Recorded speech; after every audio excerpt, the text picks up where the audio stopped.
जय जोहार साथियों। भारत में कई बौद्ध स्थलों पर ब्राह्मणवादियों ने गैर संवैधानिक कब्जा किया हुआ है, जिनमें से अब दीक्षा भूमि का भी नाम सामने आ रहा है।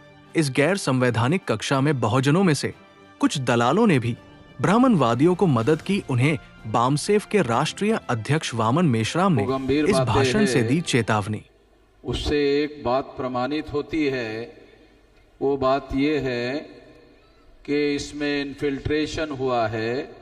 इन्फिल्ट्रेशन का अंग्रेजी शब्द है, इसका मतलब है ब्राह्मणों ने इसमें घुसपैठ किया है।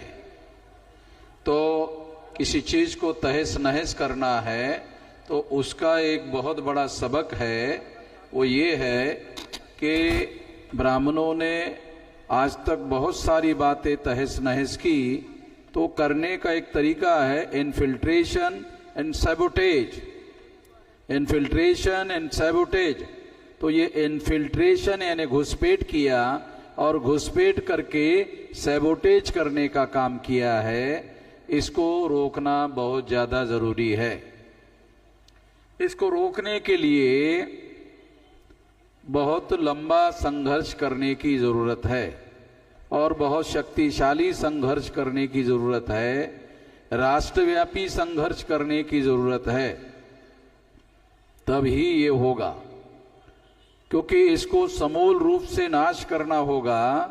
और समूल रूप से नाश करने के लिए दो शक्ति हमारे पास चाहिए। एक चाहिए हमारे पास राष्ट्रव्यापी आंदोलन करने की शक्ति चाहिए। हम लोग पिछले 50 साल से उस संगठित शक्ति का निर्माण करने में लगे हुए हैं, जो ब्राह्मणों ने इस देश में संविधान होने के बावजूद भी और संविधान के द्वारा जो मौलिक अधिकार आर्टिकल 19 में उपलब्ध हुआ, उसका भी उन्होंने फायदा लिया और उस फायदे का उपयोग करते हुए उन्होंने विशाल अपना संगठन बनाया। और अपना संगठन बनाकर उस संगठन शक्ति के आधार पर उन्होंने केंद्र में सत्ता हासिल की। ये हमारे सामने है।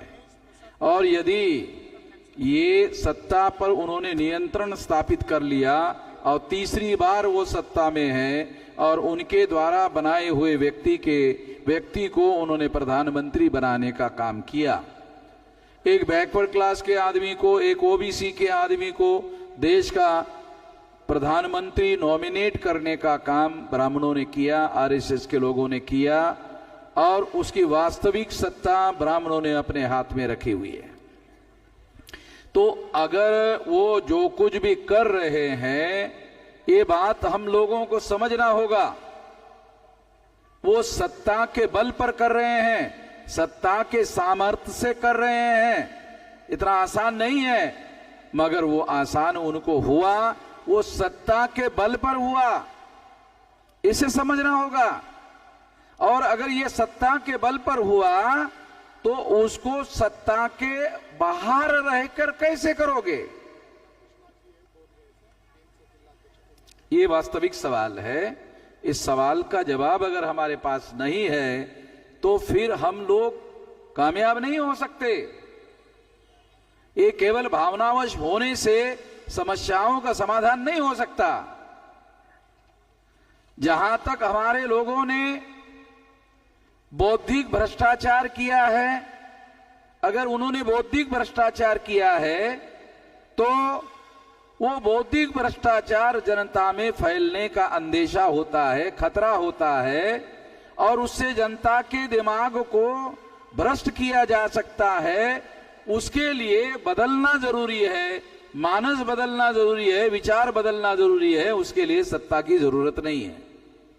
वो काम तो हम अपने संगठन के बल पर ही कर लेंगे, हमारे अपने संगठन के बल पर ही कर लेंगे। मगर जिनके पास केंद्र में सत्ता है, वो लोग केंद्र की सत्ता का उपयोग और प्रयोग कर रहे हैं। तो इसलिए इसका उपाय जो है साधारण उपाय नहीं है, इसका बड़ा उपाय करना होगा। और इसके लिए राष्ट्रीय स्तर का व्यापक और विशाल संगठन निर्माण करना होगा, जिसके लिए हम 50 साल से लगे हुए हैं। और अभी हमारे पास जो 36 स्टेट हैं सारे देश भर में, सारा देश जो भारत है वो 36 स्टेट है उसके, उसमें से 32 स्टेट में अभी हमारा संगठन फैल गया है। 32 स्टेट में से 625 जिलों में संगठन फैल गया है। तो ये कोई साधारण तो संगठन नहीं बनाया हम लोगों ने, छोटा मोटा तो संगठन नहीं बनाया, ये बहुत बड़ा संगठन बनाया। और अभी केवल एक काम बाकी है, ये आंदोलन 6 लाख गांवों में पहुंचाना जरूरी है। फिर मैं इन लोगों को गधे और घोड़े लगाता। इनकी औकात मैं जानता हूं कितनी है, इनकी जड़ें यहां है नहीं है, ये विदेशी लोग हैं, इनकी जड़ें नहीं है यहां, इन लोगों की यहां जड़ें नहीं है। इन लोगों का बंदोबस्त कैसे किया जा सकता है वो हम जानते हैं। ये लोग अपने संगठन शक्ति और राज्य सत्ता के बल पर बने हुए हैं, कोई जायज आधार नहीं है, कोई जायज तर्क नहीं है उनको बने रहने का, और हर तरह के वर्चस्व में बने रहने का कोई जायज आधार नहीं है। इसके बावजूद भी बने हुए हैं, तो इसके लिए हमें निश्चित रूप से इस बात को समझना होगा कि ये सत्ता के और संगठन शक्ति के बल पर बने हुए हैं, कोई आधार है नहीं है। हमें समझना चाहिए। हम बहुत बार भावनावश हो जाते हैं, भावनावश होके बहुत सारी बातें बोलते रहते हैं, कहते रहते हैं, वो उससे नहीं होगा, तो करना होगा ना। ये समस्याएं हैं, उसका समाधान करना होगा। समाधान करने के लिए संगठित शक्ति चाहिए, तमाम समस्याओं का समाधान करना होगा, और वो समाधान करने के लिए संगठित शक्ति चाहिए। छोटी मोटी शक्ति से नहीं होगा, राष्ट्रव्यापी शक्ति, संगठित शक्ति चाहिए। और वो अभी हम लोग, मैं ऐसा मानता हूं, बहुत ज्यादा से ज्यादा 2030 तक 6 लाख गांव का संगठन खड़ा हो जाएगा। और ताली बजाने से होगा नहीं। ये जो काम है, ये मैं 18 साल 3-4 महीने की मेरी उम्र थी, अभी 67 चल रहा है, इतने लंबे देर से कर रहा हूं, रात दिन मेहनत करके इतना विशाल संगठन खड़ा किया। और जब रिजर्वेशन के संबंध में केंद्र में भाजपा की सरकार आई थी, तो उसके विरोध में हम लोगों ने जो 13 पॉइंट रोस्टर लागू करने का निर्णय किया था, उसके विरोध में हमने ही भारत बंद करवाया था। और भारत बंद करवाने के बाद दोबारा आरएसएस ने कभी हिमाकत नहीं की, दोबारा नरेंद्र मोदी ने हिमाकत नहीं की, और उनके तमाम लोगों ने कोई हिमाकत नहीं की। इस पर 13 पॉइंट रोस्टर के बारे में दोबारा कोई बात नहीं कर पाए। तो हमारे पास भी संगठन शक्ति है, छोटा मोटी संगठन शक्ति अगर होती तो 13 पॉइंट रोस्टर लागू कर देते। तो हमने उसको करने नहीं दिया, तो संगठन शक्ति हमारे पास भी है। और 2030 तक ये 6 लाख गांव का संगठन खड़ा हो जाएगा।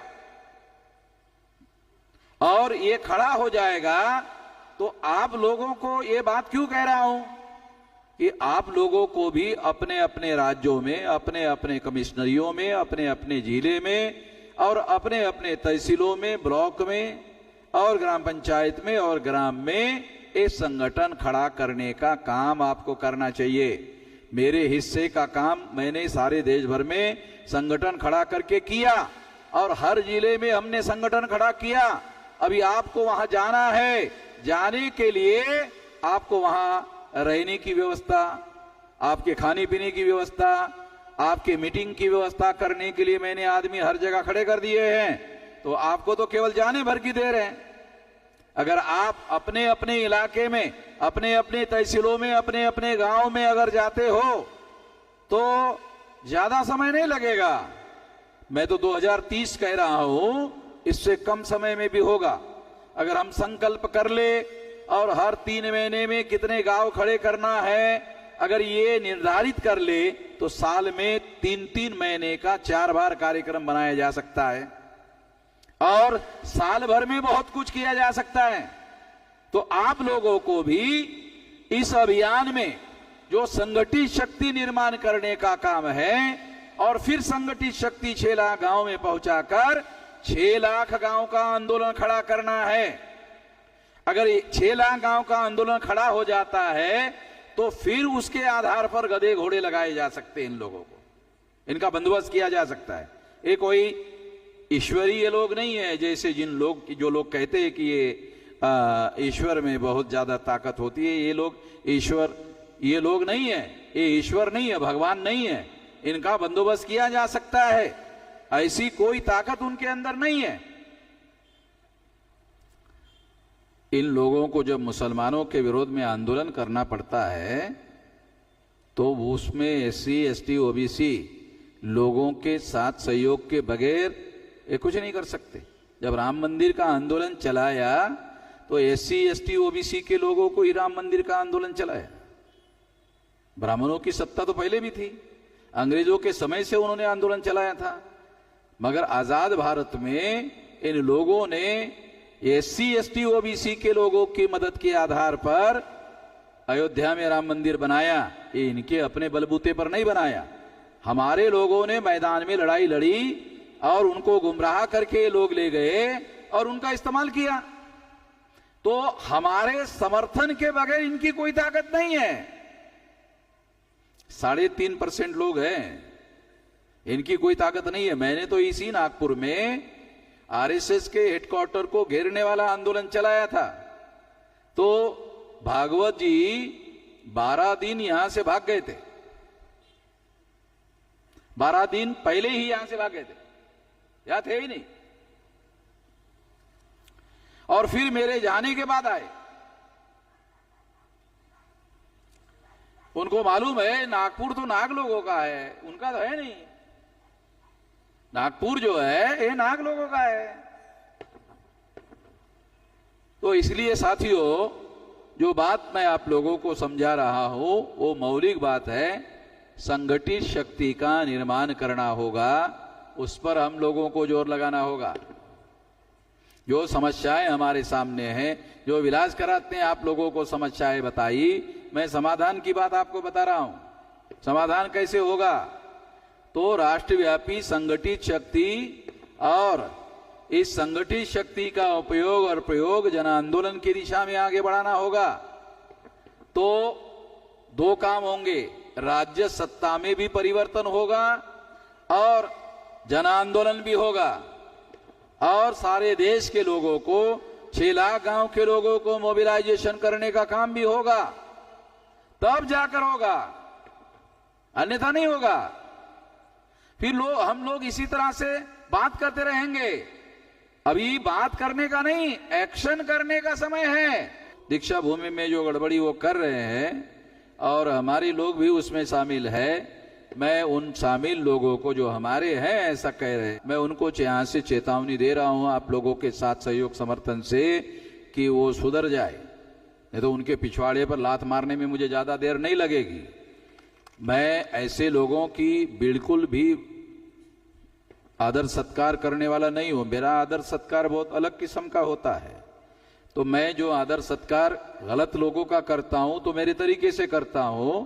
तो ये लोग जो विलास करात ने बताया है वो वहां दीक्षा भूमि में जो कर रहे हैं, और दीक्षा भूमि के साथ लगा हुआ जो कॉलेज है, विश्वविद्यालय है, महाविद्यालय है, वहां जो कुछ वो कर रहे हैं उसके अंदर प्रशासन में रहने वाले लोग हैं, उनको भी मैं चेतावनी दे रहा हूं यहां से, आप लोगों के साथ सहयोग समर्थन से सुधर जाए। नहीं तो सुधराने का हमारे पास एजेंडा है, कार्यक्रम है, हम लोग सुधार सकते हैं तो वो सुधर जाए। मगर हम लोगों ने निर्णय किया, मैं उन लोगों को मैं यहां से मैसेज दे रहा हूं, हम लोग इसके लिए बहुत बड़ी कार्रवाई करेंगे। मैंने आज तक जितनी कार्रवाई की कभी विफल नहीं हुआ, क्योंकि मैं संगठित शक्ति के बल पर करता हूं। यहां भी हम लोग उन पर कार्रवाई करेंगे। जो विलास करात ने वहां की जो बात से बताई, उस संबंध में हम बहुत बड़ी कार्रवाई करेंगे। और मैं कोई भी कार्रवाई बहुत ज्यादा तैयारी करके ही करता हूं, पूरे तैयारी के साथ ही कार्रवाई करता हूं। तो मैं उन लोगों को चेतावनी देता हूं कि वो सुधर जाए, उनको सुधरने का अवसर भी दे रहा हूं, और इसके लिए हम हर प्रकार की शक्ति संगठित करेंगे और कार्रवाई करेंगे। तो मैं बहुत ज्यादा लंबी बात नहीं कहना चाहता हूं, क्योंकि ये एक मौलिक बात थी कि हम लोगों को संगठित शक्ति, जो सारे देश की समस्या है उसके लिए तो 2030 तक वेट करना होगा। जो नागपुर के विद्यालय की समस्या है ये तो कल से शुरू कर सकते हैं, इसके लिए ज्यादा समय नहीं लगेगा, मगर उनको कल से इसलिए नहीं शुरू करना चाहता हूं कि मैं सुधरने का अवसर देना चाहता हूं कि वो सुधर जाए। अगर वो सुधरते नहीं हैं तो फिर हम लोग अपनी कार्रवाई करेंगे। और इसी के साथ मैं अपनी बात यहां समाप्त करना चाहता हूं। बहुत लंबी बात कहने की जरूरत नहीं है, करने की जरूरत है, उस काम को करने। फडणवीस का क्या करेंगे ऐसा विलास का कहना है। फडणवीस का तो 2-3 महीने में बंदोबस्त हो जाने वाला है। फडणवीस ज्यादा नहीं है, अभी 2-3 महीने, नवंबर, अभी कौन सा चल रहा है, अक्टूबर, नवंबर के लास्ट वीक में गवर्नमेंट चेंज हो जाएगी, ये चेंज हो जाएगी, तो फडणवीस बाहर आ जाएगा। कोशिश कर रहे हो कि दोबारा आने की, जब बाहर आने के बाद फिर उसके घर के ऊपर मोर्चा लेकर जाएंगे। हाँ, बाबा साहब आम्बेडकर को जो जगह महानगर पालिका ने दिया था वो फडणवीस ने भेज दिया, तो बहुत अच्छा किया। तो हमारे लोग फिर उठकर खड़ा होने के लिए तो आसान, ये एक ही मुद्दा बहुत है, और ज्यादा मुद्दे हैं तुम बोल रहे हो, एक ही मुद्दा बहुत है फडणवीस का बंदोबस्त करने के लिए, वो करेंगे। मगर लास्ट में मैं ये बात कहना चाहता हूं कि राज्य सत्ता में बदलाव करने के बारे में हम लोगों को गंभीरता से सोचना चाहिए, क्योंकि राष्ट्र की समस्या का समाधान करना है, नागपुर की नहीं। केवल नागपुर की समस्या का मामला नहीं है, राष्ट्र की समस्या का समाधान करना है, और यहां सारे देश भर से लोग आए हुए हैं। तो इसके लिए हम लोगों को राज्य सत्ता में परिवर्तन करना है, और उसके लिए राष्ट्रीय स्तर का आंदोलन और जन आंदोलन करना है। इस दिशा में आप लोग समाज में जाकर समाज की और लोगों की तैयारी करो। इतना ही इस मौके पर मैं मैसेज देना चाहता हूं। आपने मेरी बात ध्यान से सुनी, इसके लिए आभार, धन्यवाद।